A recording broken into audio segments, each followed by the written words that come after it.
السلام عليكم. النهاردة إن شاء الله هنعمل ترسة العجوة أو أساور العجوة بطريقة سهلة جدا، يا رب تعجبكم. تعالوا بقى نسمي الله ونشوف عملنا الجمال ده إزاي. معانا هنا كيلو دقيق، هضيف عليه رشة بسيطة ملح، معلقة كبيرة سكر، معلقتين كبار لبن بودر، وممكن تستغني عن اللبن البودر بس بيدي للعجين نتيجة حلوة قوي. باكو خميرة فورية، باكو بيكنج باودر، واقلب بقى الكلام الجميل ده كله مع بعض كويس. وبعدين هشبع الدقيق بفنجان صغير كده زيت، او يعني نص كوبايه شاي كده زيت. وبعدين هلم الدقيق بقى بلبن يكون دافي او لبن على ميه، اهم حاجه تبقى السوائل معانا دافيه.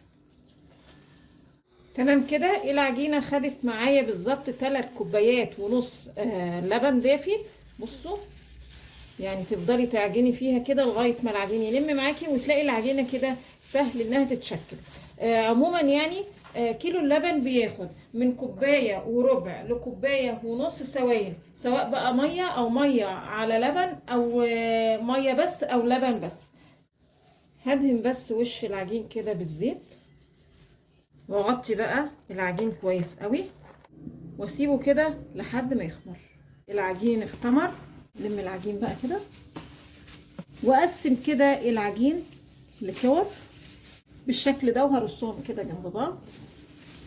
وبعدين هغطي كور العجين كده قيمة ربع ساعة تخمر كمان مرة. هبتدي اشكلها بقى. هبتدي باول واحدة خالص شكلتها، بفردها الاول كده. وبعدين هنا العجوة انا شكلتها على شكل صوابع، والف بقى القرص كده وافردها كده. وبعدين اجي اعملها كده دايره والحم الطرفين ببعض، احطهم جنب بعض والحم العجين كده مع بعضه كده، يعني اضغط الطرفين كده على بعض واسويهم ببعض كده، واحاول ان انا يعني الحم الطرفين ببعض كويس علشان وانا بسويها الطرفين ما يسيبوش من بعض. وبعدين هجيب مقص، ابتدي بقى اعمل فتحات كده جنب بعضها. بعدين هرصهم جنب بعض في صينيه مدهونه سمنه او زيت او ورقه زبده. وبعدين هغطي العجين لحد ما اخلص تشكيل العجين كله. زي ما قلت لكم قبل كده، كل ما ادي وقت للعجين يخمر كل ما بيدينا نتيجه احسن. بعد كده جبت هنا بيضه بنقطتين فانيليا، وابتدي ادهن بقى الوش كده، ورش على كل واحده كده شويه سمسم لو حبيتي، او ممكن حبه البركه.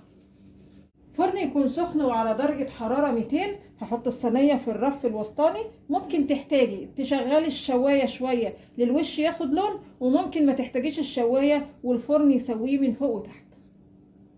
وده الشكل النهائي. عايزه اقول لكم المعجنات عموما اول ما بتخرج من الفرن بتلاقي الوش كده ناشف شويه.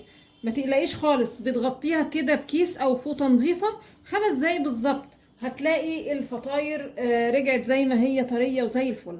تعالوا بقى نشوف النتيجه. بصوا شكلها حلو ازاي، بصوا هشه وحلوه ازاي. العجينه نفسها طريه جدا، وطبعا ريحه الفطاير عايزه اقول لكم ريحتها جميله جدا. يا رب النهارده الفيديو يكون عجبكم، وانتظرونا في فيديو جديد، وما تنسوش الاشتراك بالقناه.